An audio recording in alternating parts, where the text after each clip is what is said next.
요즘은 초등학교 교사들도 정치를 하나 봐요. 학생을 모아놓고서 뭐 엉뚱한 소리 해대고 말이죠. 참 걱정이네, 대한민국. 경기도에 있는 한 혁신학교 교사가 토론 수업 중에 무슨 말을 했느냐면, 북한군의 해양수산부 공무원 사살 사건에 대해서 학생들이 주입을 시키는 겁니다. 뭐라고 주입시켰느냐? 북한이 우리 공무원 총으로 쏴 죽인 거는 종전선언을 우리가 안 해서 그렇게 했다. 그렇게 학생들한테 교육을 시키는 겁니다. 여기가 공산주의입니까? 참 걱정이네요. 그리고 종전선언이 되지 않아서 북한군이 총을 쐈다. 교사가 초등학교 학생들한테, 6학년 학생한테 이렇게 교육을 시키고 있습니다. 큰일이죠. 그래서 전국 학생수연합이라는 학수연은 뭐 유튜브 같은데 페이북에다가 이런 글을 올렸습니다.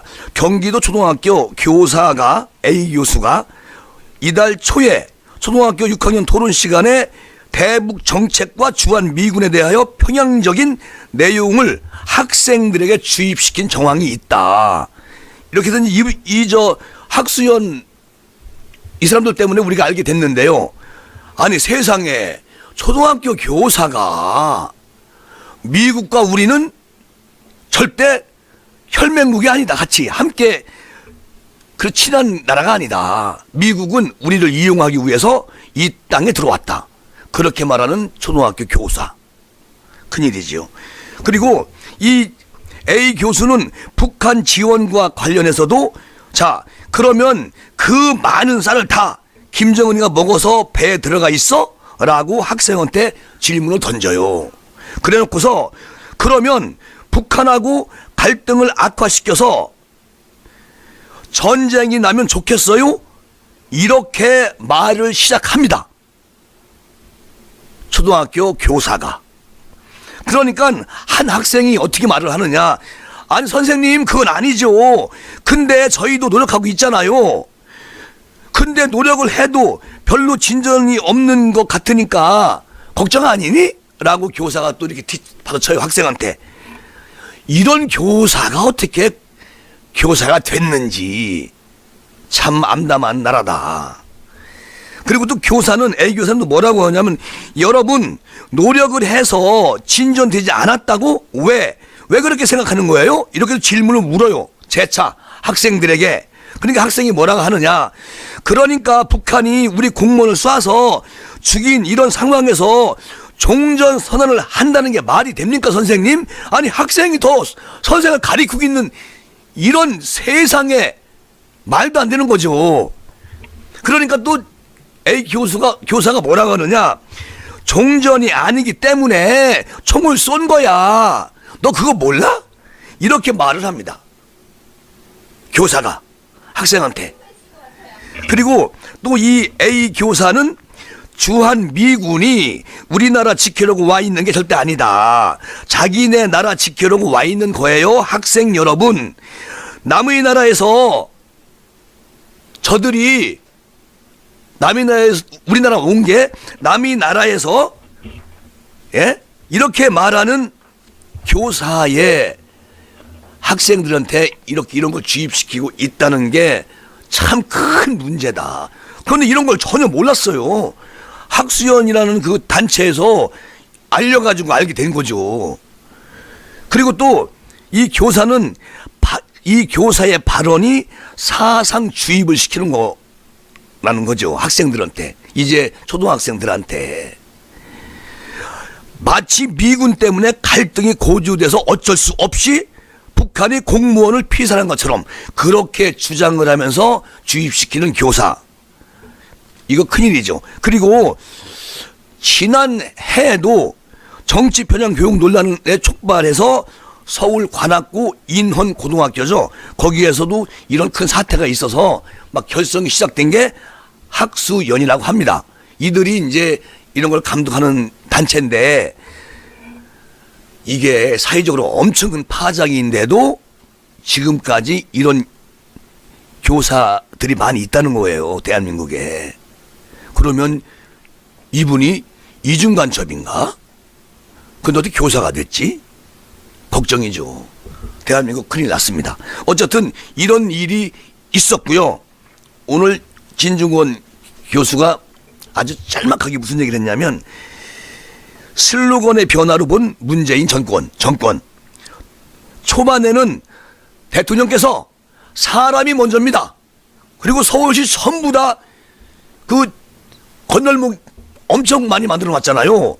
그리고 골목도 뭐 20km, 30km로 달려라. 사람이 먼저다. 뭐 그 좋은 건데 그만큼 이제 석유도 안 나간다 해서 석유는 더 많이 들어가지. 어쨌든 초반에는 사람이 먼저다. 그러다가 중반쯤 돼서는 내 사람이 먼저다. 대통령 생각.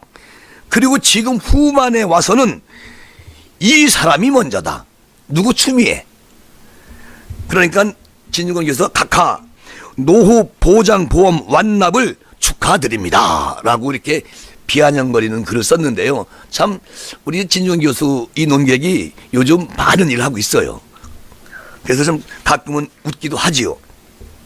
오늘 김종인 비대위원장, 참 나는 김종인 위원장에 대해서 말을 하고 싶지 않아. 저 김제국 TV 구독자님들한테 굳이 얘기를 안 하려고 그래요. 근데 준표 형님이 한마디 했네요.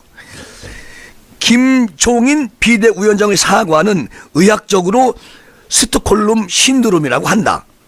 야당 일부는 집단적으로 스톡홀름 신드롬에 빠져서 그것이 옳은 방향이라고 착각하는 것 같다. 참 어이가 없는 그런 세무 정국이다. 이러면서 실컷 두들겨 맞고 맞은 놈이 팬놈에게 사과를 한다? 참 골 때리는 김종인이다. 참 어이없는 상황이 연출되고 있는 세무 정국입니다. 탄핵 사과는 지난 대선 때 임명진 위원장도 포괄적으로 했고 나도 임진각에서 한 바가 있다. 그런데 그게 뭔 대통령이 잘못했느냐. 집권했던 한나라당, 자유한국당 너희들이 잘못한 거지 지랄하고. 그리고 이번 사과는 대표성도 없고 그냥 뜬금없는 사과입니다. 사과를 하려면 지난 6개월 동안 야당을 이중대 정당으로 만든 것 그거부터 사과하세요. 그리고 김종인 당신 말이야 동방은행 사건 알지? 그런 거나 사과해. 누구를 사과한다는 거야? 아니 박 대통령하고 이 대통령이 지금 감옥에 있는데 왜 그들의 사과를 당신이 하느냐고. 사과할 게 어딨어. 정신 나간 끝까지 이렇게 고집 부리고 오늘 그렇게 하는 김종인 참 이해가 안 간다. 25년 정치를 했지만 이런 배알도 없는 야당은 참 처음 봅니다. 준표 형님 얘기하는 거예요. 참 기가 막힌 김종인 위원장이네. 거기에 또 쭈루룩 또 뭐 주영 대표부터 쭈루룩 또 서서 또 그걸 또 경청하고 있어요. 개인적으로 국민의힘을 저도 믿습니다. 그런데 너무 이상한 행동들을 하니까 화가 나서 저 준표 형님이 한마디 하는구먼 그려. 아유. 그리고요.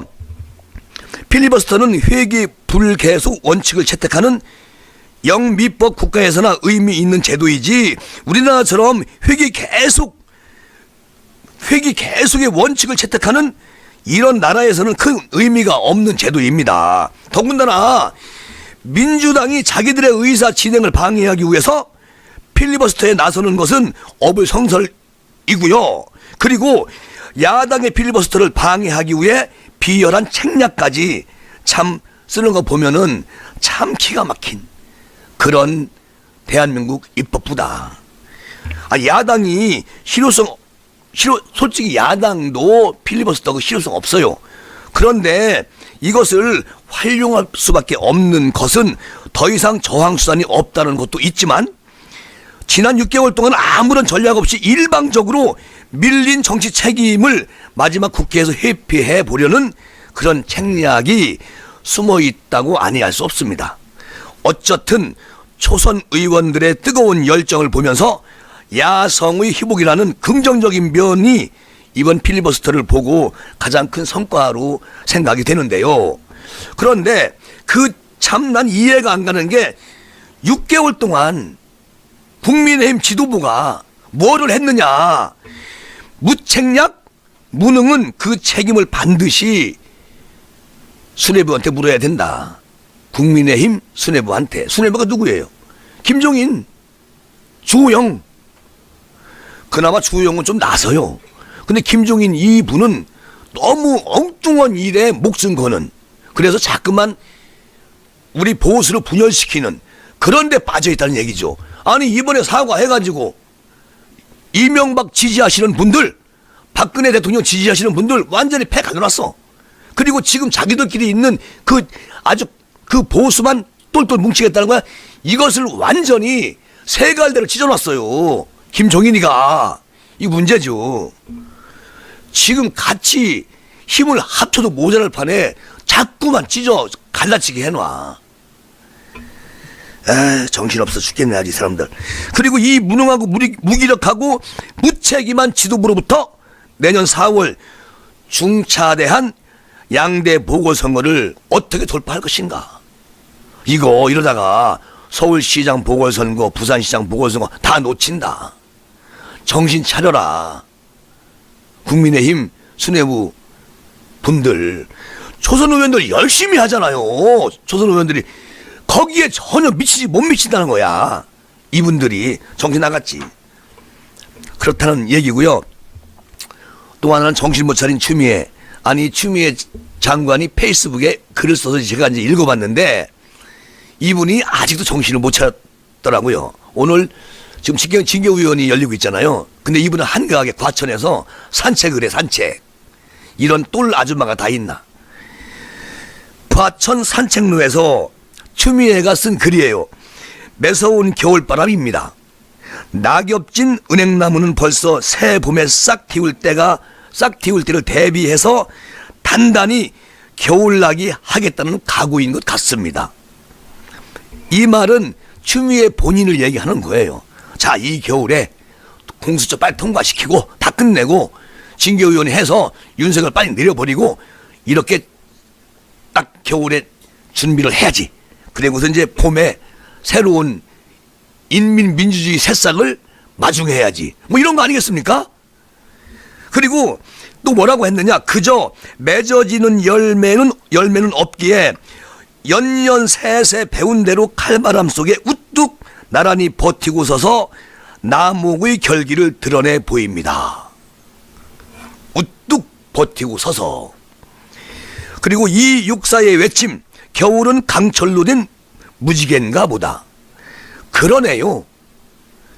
꺾일 수 없는 단단함으로 이겨내고 단련되어야만 그대들의 봄은 한나절 볕에 꺼지는 아지랭이가 아니라 늘 머물 수 있는 강철 무지개로 나타날 것입니다. 완전히 무서운 말이에요, 이 말이.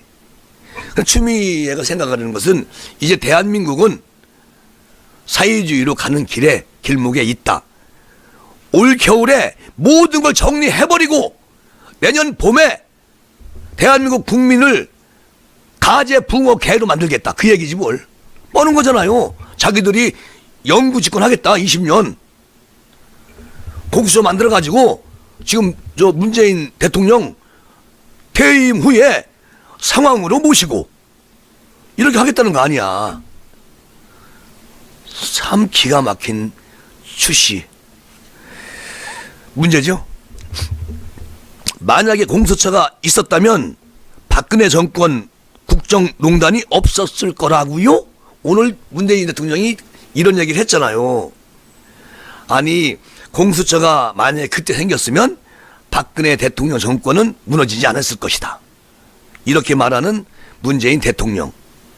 여기에 대해서 경남대학교 김근식 교수는 뭐라고 얘기를 하느냐. 지금 강행하는 공수처가 만들어지면 박근혜보다 더 문정권의 국정농단을 막을 수 없게 됩니다. 박근혜 대통령은 늦지 마세요. 문 대통령. 그리고 공수처가 대통령 비리나 권력형 비리를 수사할 수 있으려면 가장 우선적인 전제가 권력으로부터 독립이 되어야 한다. 그런데 권력으로부터 독립이 됩니까? 지금 이 집권 세력이 추천하고 대통령이 임명하게 돼 있어요. 야당에서 추천하는 받지도 않아요. 그럼 결론이 뭡니까? 이들이 그냥 허수아비에 세워놓고 그냥 만지작 하는 겁니다. 그런데 공수처가 박근혜 대통령 때 있었으면 박근혜 대통령 국정농단은 없었을 겁니다. 라고 말하는 문재인 대통령. 자, 그 전제 하에서만 공수처는 검찰도 견제하고 대통령의 국정농단도 집권 세력의 권력형 비리도 수사하고 그리고 처벌할 수가 있습니다. 그런데 그런 장치가 안 돼 있어요. 지금 대통령이 강행 출범시키는 공수처는 권력의 감시자가 아니라 권력의 충견이 될 게 뻔한 겁니다. 그런데 이렇게 말씀을 하네. 대통령이 오늘 지금 코로나로 지금 국민은 지금 막 죽어가고 있는데 이런 말씀을 하시네. 자신들이 보장한 야당의 비토권마저 스스로 폐기하고 친여 일색의 정권 비호용 공수처 조직을 꾸리게 될 것이기 뻔하다. 이렇게 된다. 그렇게 하려고 이들이 이렇게 꼼수를 부리는 건데, 그런데 대통령께서는 오늘 다른 얘기를 하시고 계시네. 왜 박근혜 대통령이 들어갑니까? 본인이 공수처 만들면서. 그리고 최강욱, 이런 사람 같은 사람을 공수처장으로 앉힌다. 그리고 박은정 같은 공수처 검사, 김남국 같은 공수처 수사관으로 채우면 지금 윤석열 때려잡듯이 살아있는 권력을 수사하는 검찰 때려잡기에 여념이 없을 겁니다. 그렇게 돼갈 겁니다. 조국 사수대와 추미애 호의 무사들이 공수처를 장악하면 대통령 비리와 집권 세력의 부패에 대해서는 한없이 관대할 것이고 권력 수사를 하려는 검찰에는 한없이 날을 세울 것이고 그리고 정권 옹위와 검찰 킬러의 역할에 아주 충실하게 할 것이다. 이 공수처 생기면. 아이 뻔하죠 이거는. 그리고 윤석열 징계의 개최에 맞춰서 대통령의 공수처 찬양과 검찰 비난 발언, 이것은 완전히 대통령이 빨리 윤석열 내려라, 빨리 해임 건의안 청와대로 빨리 보내, 내가 도장 막 찍을 테니까, 이 얘기거든요. 대통령이 말씀하시는 게. 이미 징계의 답은 정해져 있다는 얘기죠. 그러나 결론적으로 해임이 돼도 윤석열 총장이 승리하는 거예요. 왜? 대통령이 그렇게 꼼수를 부리시다가 안 되니까 이제 징계의, 말도 안 되는 징계의가 7명이 징계의원이, 이 의원 중에 5명이 찬성을 해야 이게 통과가 되게 돼 있어요. 그런데 이들은 어떻게 하느냐, 4명이 지금 오늘 하고 있는데요, 거의 3명이 그냥 통과시키면 되는 겁니다. 이거 위헌이에요. 이거 헌법재판소나 행정법원에 가면 100% 이거 우리 윤석열 총장이 그걸 내면은, 신청하면은 100% 인용됩니다. 그게 이기는 거라는 거죠. 어쨌든 뭐 결과는 좀 두고 봐야 되기 때문에 정확한 답은 못 드리고, 그리고 그들만의 공수처가 완성되는 순간 문 정권은 철갑 방어가 가능한 정권 보위 기관을 완전히 완성하는 것이다. 대통령을 비롯해서 저들이 기를 쓰고 공수처라는 괴물에 집착하는 이유가 여기에 있는 것이다. 큰 일이 난 거죠. 그리고 이 진보주의자들의 인식은 참 한심하기 그지없어요 라고 말하는 김근식 교수. 윤석열 찍어내리기 선봉이었고 무리하게 법 절차까지 위반하면서 압수수색한 것으로 알려진 누구? 한동수 검찰부장. 이 징계의 증인 출석하면서 몰려드는 기자들의 질문에 뭐라고 얘기를 했죠? 여러분 기자분, 자기 말이지 2m 거리 두세요. 빨리 거리 둬, 거리. 가까이 오지 마. 나 코로나 걸려. 이런 얘기를 먼저 하면서 거리두기 지켜주세요. 지켜주세요. 이렇게 말을 했다는 겁니다. 한동수가. 자다가 봉창도 이 정도면 역대급 챔피언이죠. 참 기가 막히고 코가 막힐 정도입니다. 아니 불편하면, 기분 나쁘면 기자들에게 코멘트 않고 그냥 들어가면 되는데, 그런데 쏟아지는 질문에 사회적 거리를 지키라고 반복해서 말을 합니다. 한동수 감찰부장이. 그리고 진보를 패션쯤으로 걸치는 사람들의 유체 이탈 화법이라는 김근식 교수. 마치 자신만의 세상의 진실을 주장한다는 오만과 착각의 표현 같습니다. 기자들에게 사회적 거래 강요 마시고요, 추 장관과 정치적 거리 두기부터 하세요. 한동수 감찰 부장님. 그리고 오늘 양심 받고 양심 선언 하세요. 그냥 반대해. 징계의 그거. 뭐로 그거 들어가서 꼬박꼬박 해서 그냥 저 추미애 장관 애완 검사 맞추려고 그러세요. 끝까지? 정신 그렇게 빤데 팔지 말고. 윤석열 총장이 뭐 전무했다고. 그렇잖아요. 아휴 참 안타까운 양반들 많아서. 하여튼 오늘 징계위원회가 어떻게 결정이 될지는 아직 모르겠고요. 오늘 큰 일을 저지른 김종인 비대위원장 속이 후련하십니까?